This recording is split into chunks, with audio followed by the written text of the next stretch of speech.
தண்ணீர் தர மறுக்கும் கர்நாடகாவில் விடுதலை சிறுத்தை கட்சி தலைவர் ஏன் பிரச்சாரம் செய்கிறார் என செய்தியாளர் எழுப்பிய கேள்விக்கு கனிமொழி பதில் தெரிவித்துள்ளார். கர்நாடகா நமக்கு தனியா தர மாட்டேங்குது. ஆனா போய் நம்ம விசிகா தலைவர் வந்து பாத்தீங்கன்னா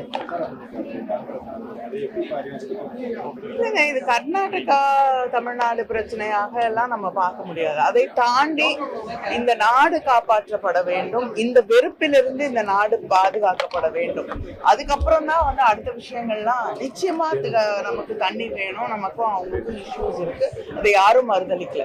ஆனா எல்லாத்தையும் தாண்டி இப்படிப்பட்ட ஒரு வெறுப்பு வந்து மனிதக்குள்ள வந்து விதைக்கப்படும் போது திருப்பி மணிப்பூர் தான் வந்து இந்த நாடு முழுவதும் மணிப்பூராக மாற்றப்படும் அப்படிங்கிற ஒரு அச்சம் எல்லாருக்குமே இருக்கு.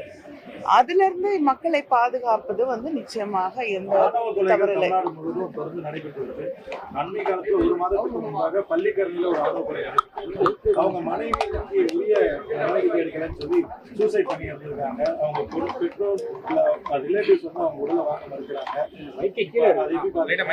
இல்ல, ஆணவ கொலைகள் வந்து நிச்சயமாக தடுத்து நிறுத்தப்பட வேண்டும். வந்து ஏற்றுக்கொள்ளவே முடியாத ஒரு சமூகத்துல இருக்க மிக மோசமான ஒன்று ஆணவ கொலைகள். நிச்சயமா நடவடிக்கை எடுக்கணும். அதுல வந்து யாரும் வேறு கருத்துக்கள் இருக்க முடியாது. செய்திகளை உள்ளது உள்ளபடி தெரிந்து கொள்ள ரெஃப்ளெக்ட் நியூஸை சப்ஸ்கிரைப் பண்ணுங்க.